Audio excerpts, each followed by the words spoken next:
मित्रों, आज का विषय है एक बुद्धिमान बहू ने बताया संसार में सबसे बड़ा बेवकूफ़ कौन है, पिता, पति या प्रेमी। एक बार माता पार्वती ने भगवान शिव से पूछा, प्रभु मैं ये जानना चाहती हूँ, यानी मैंने मृतलोक पर देखा है कि ज़्यादातर पुरुष पराई स्त्रियों के पीछे पड़े रहते हैं और ज़्यादातर स्त्रियाँ पराए मर्दों के पीछे पड़ी रहती हैं। आखिरकार ऐसा क्यों? ये सभी एक दूसरे को धोखा क्यों देते हैं? फिर भगवान शिव कहते हैं, पार्वती तुम ठीक कहती हो, मगर इस मृतलोक पर कुछ ऐसी भी स्त्रियां हैं जो अपने धर्म पर टिकी हुई हैं। जिस दिन इस मृतलोक पर सभी स्त्रियां चरित्रहीन हो जाएंगी, उस दिन ये पृथ्वी रसातल को चली जाएगी। फिर माता पार्वती कहती हैं, प्रभु यदि ऐसी बात है तो मुझे भी ऐसी स्त्री की कहानी सुनाओ जो अपने धर्म पर टिकी हुई हैं। तो मित्रों, कहानी शुरू करने से पहले मेरा आप सभी से अनुरोध है कि आप हमारी कहानी में खो जाएं। उससे पहले हमारे चैनल को सब्सक्राइब करके बेल आइकन अवश्य दबा लें, जिससे हमारी हर वीडियो का नोटिफिकेशन सबसे पहले आप तक पहुंच सके और आप हमारी हर वीडियो से प्राप्त ज्ञान का अपने जीवन में लाभ उठा सकें। तो आइए कहानी शुरू करते हैं। भगवान शिव कहते हैं, पार्वती प्राचीन समय की बात है। एक नगर में एक किसान रहता था। वो अपनी पत्नी और इकलौते बेटे के साथ में रहता था। किसान के पास में अपने पहनने के कपड़े थे और एक रहने के लिए टूटी सी झोंपड़ी थी। साथ ही पेट पालन करने के लिए उसके पास में गिनती के 100 जानवर थे, जिससे किसान अपने परिवार का पेट पालन करता था। समय धीरे धीरे गुजरता गया। अपने बेटे की छोटी उम्र में ही वो किसान जो था चल बसा। वहीं किसान के मर जाने के बाद में अब उसके बेटे को ही उन जानवरों की देखभाल करनी पड़ती थी। उसकी माँ घर में रहकर खाना बनाती थी। वहीं कुछ सालों के बाद में किसान के लड़के की माँ भी चल बसी और अब वह लड़का अपने माता पिता के छोड़े हुए 100 जानवरों के साथ में अकेला रह गया। धीरे धीरे 1 साल बीत गया। वहीं किसान के लड़के को लगा कि अब उसके माता पिता दोनों की मृत्यु हो चुकी है, अब उसको शादी कर लेनी चाहिए। इसलिए वो अपनी ही जाति में अपने दोस्तों के पास गया और उनको अपने इस फैसले के बारे में बताया। वो सब उसके इस फैसले से बिल्कुल राजी थे, क्योंकि इस समय किसान के लड़के को एक पत्नी की सख्त जरूरत थी। वहीं किसान के लड़के के मित्रों ने कहा, तुम्हारे लिए इस समय पर एक पत्नी बहुत ही फायदेमंद साबित होगी, पर तुमको कैसी लड़की चाहिए? तुम किससे शादी करना चाहते हो? वहीं किसान का लड़का बोला, वो लड़की अपने गाँव से नहीं होनी चाहिए, मुझे एक दूसरे ही तरीके की लड़की चाहिए। क्या कोई उसको चुनने की जिम्मेदारी लेगा? क्योंकि मैं अभी छोटा हूँ और मेरी जितनी उम्र वाले के लिए ये ठीक नहीं होगा कि वो स्वयं अपनी शादी के लिए किसी लड़की का हाथ मांगे। इस प्रकार जब किसान के लड़के के मित्रों ने उसकी बात सुनी और उनमें से उसका एक मित्र ऐसा भी था जो इस काम की जिम्मेदारी लेने के लिए तैयार हो गया, वहीं उसने कहा कि वो उसका दूत बनकर जाएगा और उसके लिए लड़की देखेगा।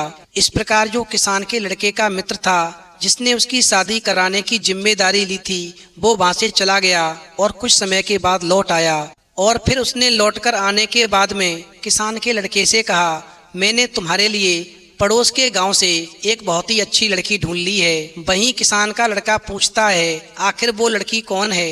तो किसान के लड़के का मित्र कहता है, अरे भाई, वो एक अमीर आदमी की बेटी है और उसके पास में 6000 जानवर हैं। वहीं इस खबर को सुनने के बाद में किसान का जो लड़का था एकदम से खुश हो गया, क्योंकि उसको एक पत्नी की जरूरत थी। वहीं उसने अपने मित्र से कहा कि वो उस गांव में जाए और शादी की सब बात पक्की करके आए। इस प्रकार वो आदमी वहां से चला गया। उधर किसान के लड़के का मित्र जो था पुनः लड़की के पिता के पास गया, यानी उस अमीर आदमी के पास गया और उसने शादी का प्रस्ताव रखा। तो वो अमीर आदमी कहने लगा कि तुम वापस जाओ और किसान के लड़के से कहना कि यदि वो मेरी बेटी के साथ में शादी करना चाहता है तो मुझे वो अपने 100 जानवर दे दे जो उसके पास में हैं। यदि वो मुझे अपने 100 जानवर दे देगा तो मैं उसके बदले में अपनी सुंदर सी बेटी की शादी उस किसान के लड़के के साथ में कर दूंगा। अगर उसे मेरी बात मंजूर है फिर कोई और अड़चन नहीं होगी, शादी हो जाएगी। इस प्रकार किसान के लड़के के मित्र ने जाकर के किसान के लड़के को सारी बात बता दी कि लड़की के पिता ने क्या कहा है। फिर तो किसान का लड़का काफी देर तक सोचता रहा और फिर बोला, अगर मैं उसको अपने 100 जानवर देता हूँ तो मेरे पास तो कुछ भी नहीं बचेगा, क्योंकि मेरे पास तो केवल 100 ही जानवर हैं। फिर मैं और मेरी पत्नी अपना गुजारा कैसे करेंगे। वहीं उसके मित्र ने कहा, अब तुम ये सोच लो, अपना जवाब मुझे बता दो तो मैं जाकर के उस लड़की के बाप को बता दूं। मुझे तो अपना काम करना ही है। भगवान शिव कहते हैं, पार्वती इस प्रकार अपने मित्र की बात को सुनकर के किसान का लड़का जो था सोच में पड़ गया। आखिरकार वो इस हालत में क्या करे। फिर तो वो अपना सिर खुजलाता हुआ इधर से उधर चक्कर काटने लगा। आखिरकार उसने फैसला कर लिया और अपने मित्र से कहा, ठीक है मित्र, तुम जाओ और उस अमीर आदमी से कह देना, यानी लड़की के बाप से कह देना कि मैं उसको उसकी बेटी के बदले अपने 100 जानवर देने को तैयार हूँ। वो अपनी बेटी की शादी मेरे साथ में कर दे। इस प्रकार किसान के लड़के का मित्र जो था पुनः अमीर आदमी के पास गया और उसे सारी बात बताई कि किसान का लड़का यानी मेरा मित्र जो है आपको आपकी बेटी की शादी के बदले 100 जानवर दे देगा। फिर तो लड़की के बाप की और किसान के लड़के की दोनों की मुलाकात का इंतजाम किया गया। वहीं किसान के लड़के ने जब उस अमीर आदमी की लड़की को देखा, यानी दूल्हे ने जब दुल्हन को देखा, तो किसान के लड़के को वो लड़की बहुत सुंदर लगी जिसके साथ में वो शादी करने जा रहा था। फिर तो किसान के लड़के ने लड़की के पिता से शादी की सारी शर्तें तय कर दी और फिर शर्त के मुताबिक किसान के लड़के ने उस अमीर आदमी को यानी लड़की के बाप को अपने 100 जानवर दे दिए। और फिर 1 महीने के बाद में उस अमीर आदमी ने उस किसान के लड़के के साथ में अपनी बेटी की शादी कर दी, यानी दोनों की शादी हो गई। इस प्रकार दुल्हन अपने पति के गांव में उसके घर में रहने के लिए आ गई। वहीं कुछ हफ्तों तक सब कुछ ठीक चला। घर में खाने की कोई कमी नहीं थी, घर में दूसरी चीज़ों की भी कोई कमी नहीं थी। भगवान शिव कहते हैं, पार्वती पर जल्दी ही घर में खाने का सामान समाप्त होने लगा। तो वो किसान का लड़का जो था एक दिन अपनी पत्नी से बोला, हे प्रिय, अब हम लोग गरीब हैं, मेरी पूरी संपत्ति तो वही मेरे जानवर थे। मैं गायों को धोता था और बैलों से खेत को जोतता था। चूंकि मैंने अपने सारे जानवर तुमसे शादी करने के लिए यानी तुमको पाने के लिए तुम्हारे पिता को दे दिए, अब मेरे पास कुछ नहीं है। अब मेरे पास केवल एक ही रास्ता है और जो भी मेरे पास जमा पूंजी थी वो भी अब समाप्त हो चुकी है। अब तो मेरे पास में एक ही रास्ता है कि मैं अपने पड़ोसियों के पास में जाऊं और उनके लिए काम करूं। मुझे बहुत नीचे और बहुत थकने वाले काम करने पड़ेंगे, पर उस काम को करने से जो कुछ भी मैं कमाऊंगा उससे हमारे पास कम से कम खाने के लिए तो कुछ होगा। इस प्रकार किसान के लड़के की बात को सुनकर के उसकी पत्नी ने उसके आगे अपना सिर हाँ में झुकाया, पर वो बोली कुछ नहीं। इस प्रकार रोजाना किसान का लड़का हर सुबह अपने पड़ोसियों के घर जाता और थोड़े से दूध और एक थैला अनाज के लिए रात दिन मेहनत करता, मजदूरी करता। कभी वो उनकी गायें धोता, कभी वो उनकी लकड़ी काटता, कभी वो उनकी छत ठीक करता, तो कभी वो उन स्त्रियों के लिए नदी से पानी भरकर ले जाता जो घर में अकेली खाना बनाने के लिए रह जाती। रात दिन काम करवाने के बाद भी उसके जो पड़ोसी थे उसको बहुत कम पैसे देते थे, उसे पूरी मजदूरी भी नहीं मिलती थी। भगवान शिव कहते हैं, पार्वती इस प्रकार समय धीरे धीरे गुजरता गया। वहीं एक दिन एक सुंदर लड़के ने उस किसान के लड़के की पत्नी को गांव में देखा तो उसका उस पर दिल आ गया और वो लड़का जो था किसान के लड़के की पत्नी से प्रेम करने लगा। इस प्रकार जब किसान का लड़का रोजाना काम पर चला जाता तो वो लड़का उसके घर जाता और उसके घर के आसपास घूमता रहता ताकि वो मौका पाकर के उसकी पत्नी से कुछ बातें कर सके। मगर फिर भी उसने अपने पति को उस लड़के के बारे में कुछ भी नहीं बताया, क्योंकि उसको लगा कि यदि वो अपने पति से उस लड़के के बारे में बताएगी तो उसका पति घर पर ठहर जाएगा, वो काम करने के लिए नहीं जाएगा, जो उसको काम मिलता है वो भी नहीं मिलेगा, यानी जो थोड़ी बहुत कमाई होती है वो भी रुक जाएगी। फिर तो हमारे पेट भरने के भी लाले पड़ जाएंगे। और ऐसा ही सोच कर के किसान के लड़के की पत्नी ने अपने पति को कोई बात नहीं बताई। इस प्रकार समय धीरे धीरे गुजरता गया और फिर शादी को 6 महीने हो गए, यानी शादी को करीब 6 महीने बीत गए। तो अमीर आदमी ने सोचा कि अब वो अपनी बेटी और दामाद को देख करके आए कि वो कैसे रहते हैं, उनका जीवन कैसा है। सो बिना बताए ही वो अमीर आदमी जो था अपनी बेटी और दामाद से मिलने चल दिया। उधर जब वो अमीर आदमी अपने दामाद के घर पहुंचा तो उसने उसके घर का दरवाजा खटखटाया तो एकदम से उसकी बेटी दरवाजा खोलने के लिए आई। वहीं जब उसने अपने पिता को अकस्मात दरवाजे पर देखा तो सोचा कि अच्छा है कि मेरा घर थोड़ा सा ठीक से रखा हुआ है और आज मैंने भी अपनी अच्छी वाली पोशाक पहनी है, वरना मेरे पिता ना जाने मेरे बारे में क्या क्या सोचते। मगर अपनी शर्म छिपाते हुए उसने अपने पिता को अंदर बुलाया और उनको आराम से बिठाया। वहीं उसने उनको ताज़ा फल खाने को दिए तो उसका पिता बोला, सो मेरी बेटी तुम कैसी हो, क्या तुम अपने पति के साथ में खुश हो? वहीं किसान के लड़के की पत्नी ने हिचकिचाते हुए कहा, जी पिताजी, मैं अपने पति के साथ में ठीक से रहती हूँ, मुझे कोई दुख नहीं है। पर वो अपना दुख छिपाने पर भी नहीं छिपा सकी और वो अपने पिता के लिए चाय बनाने के लिए पानी लाने का बहाना करके वहाँ से चली गई और अपने कमरे में गई और वहाँ जाकर के फूट फूट कर रोने लगी और सोचने लगी कि अब मैं क्या करूँ, घर में खाने के लिए भी कुछ भी नहीं है, पर मुझे कम से कम अपने पिता को तो खाना खिलाना ही है। आखिरकार घर में खाने की व्यवस्था तो है नहीं, अब मैं व्यवस्था कहाँ से करूं, वो तो काम पर गए हैं। भगवान शिव कहते हैं, पार्वती वो किसान के लड़के की पत्नी खाने की व्यवस्था के बारे में सोच ही रही थी कि उसने अकस्मात उस नौजवान लड़के को देखा जो काफ़ी दिनों से खिड़की से उससे बात करने की कोशिश में उसके घर के चक्कर काट रहा था। वहीं उसने कुछ सोचा और अपने आंसू पोंछ लिए, अपने आप को ठीक किया और इस उम्मीद में पीछे वाले दरवाजे से बाहर गई कि शायद वो उस नौजवान को वहां देख सके और उससे कुछ बातें कर सके। इस प्रकार जैसे ही किसान के लड़के की पत्नी अपने पिता को घर में छोड़ करके जैसे ही घर से बाहर निकली तो वो नौजवान सुंदर लड़का वहां पर उसे मिल गया और एकदम से उस सुंदर लड़की को देख करके कहने लगा, मेहरबानी करके मेरे इस पागलपन को माफ़ करना। मैंने जब से तुम्हें देखा है मुझे नींद नहीं आती है, ना मुझे भूख लगती है। मैं तुमसे बहुत प्यार करता हूँ। मेरे पिता बहुत अमीर हैं, तुम इस भिखारी को छोड़ो और मेरे साथ में शादी कर लो। मैं तुमको बहुत खुश रखूंगा और रानी बनाकर रखूंगा। वहीं किसान के लड़के की पत्नी ने उस सुंदर लड़के से यानी उस सुंदर नौजवान लड़के से कुछ प्यार भरी बातें की और फिर बोली, ये मेरी गलती थी कि मैंने एक ऐसे आदमी से शादी की जिसके पास में अपने खाने के लिए भी कुछ नहीं था। अब मैं सिर्फ इतना कहती हूँ, अगर तुम मुझसे सच्चा प्यार करते हो तो मुझे यहाँ से ले चलो और मेरे साथ में शादी कर लो। मैं इस गरीबी में रहते रहते तंग आ गई हूँ। मैंने बहुत दिनों से पेट भरकर खाना भी नहीं खाया है, कोई नया कपड़ा खरीदने की तो बात ही छोड़ो। इस प्रकार किसान के लड़के की पत्नी की बात को सुनकर के वो नौजवान जो था एकदम से मन ही मन में खुश हो गया।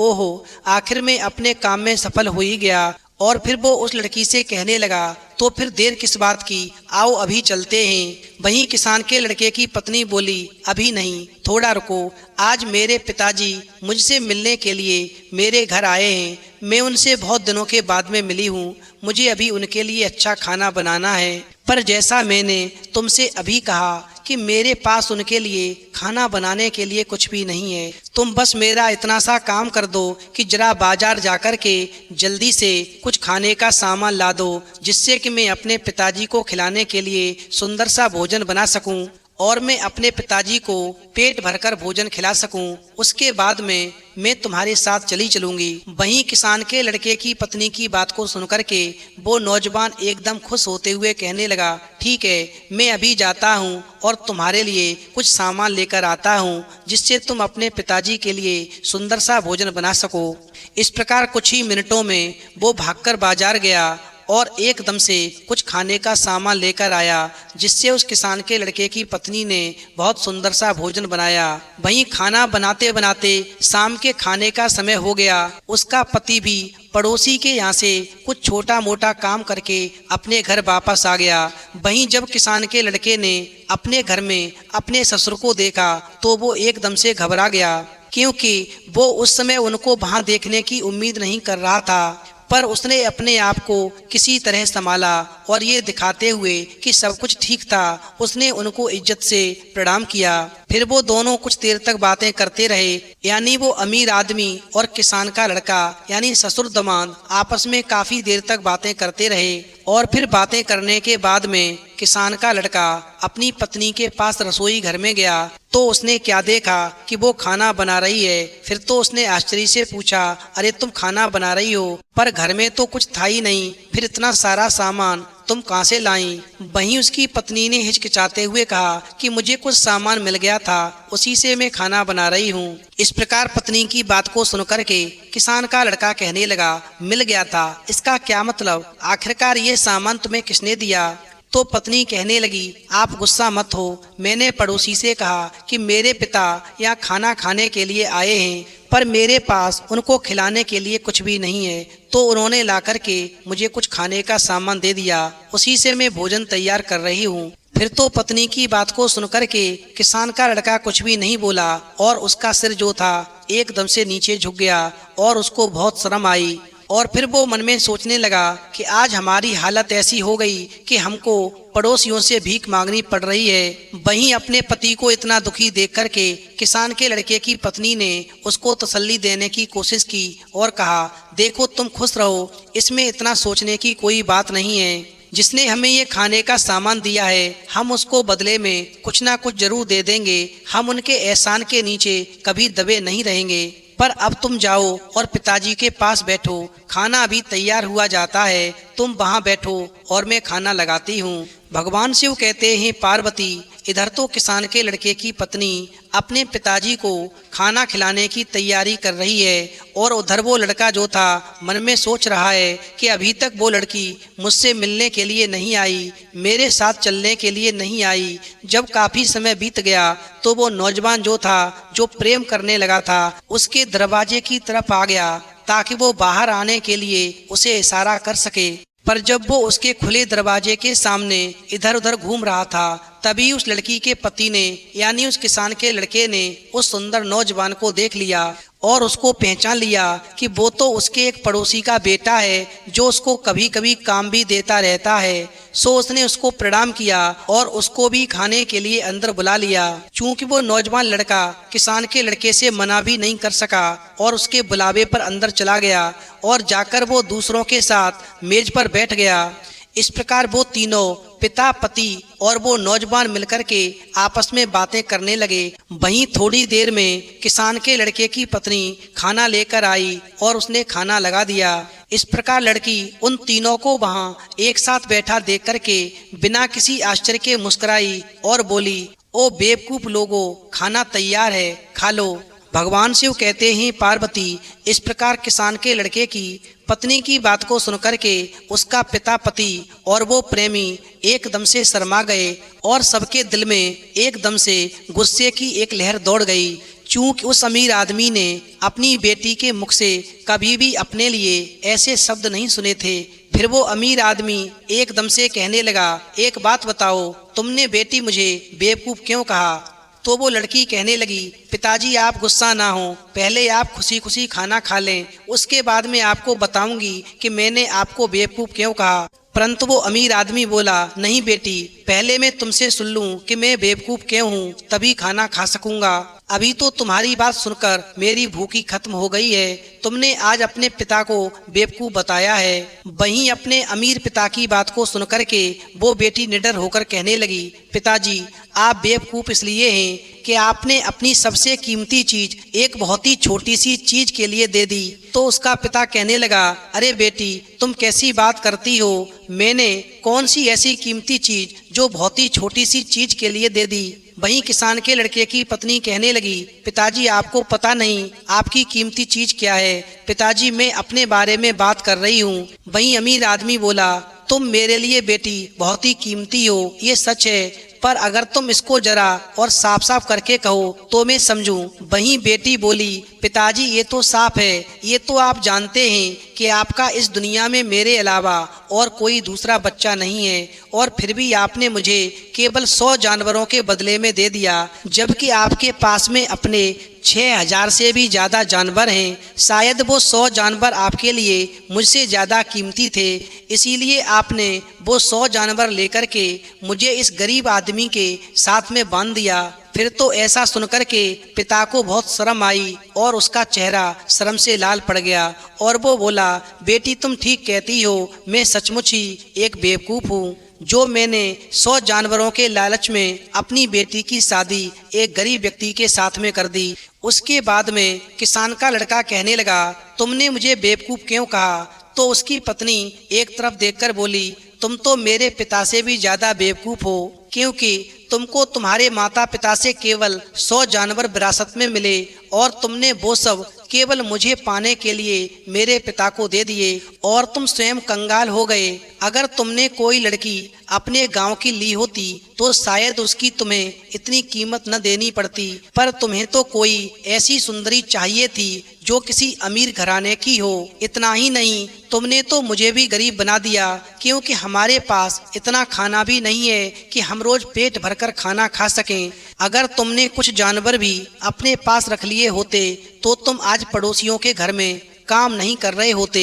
वहीं किसान के लड़के को मानना पड़ा कि उसकी पत्नी ठीक ही कहती है, वो वाकई अपने ससुर से ज्यादा बेवकूफ है जो उसने एक अमीर घर की लड़की को पाने के लिए अपने 100 जानवर भी दे दिए।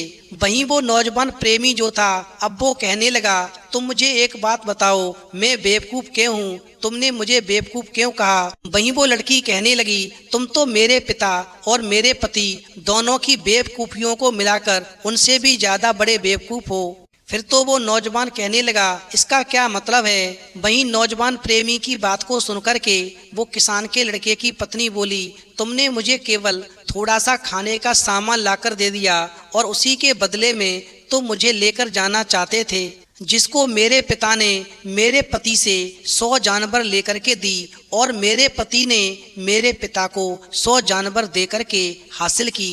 क्या तुम मेरे पिता और मेरे पति दोनों से ज्यादा बड़े बेवकूफ नहीं हो? वहीं जो नौजवान प्रेमी था वो शर्म और डर से लाल पड़ गया। उसने सोचा कि उसके लिए अब यही अच्छा है, इससे पहले कि बात और आगे बढ़े उस लड़की का पति उसको मारे, उसको अब यहाँ से चले जाना चाहिए। और ऐसा सोच करके वो नौजवान प्रेमी जो था उठ करके चला गया।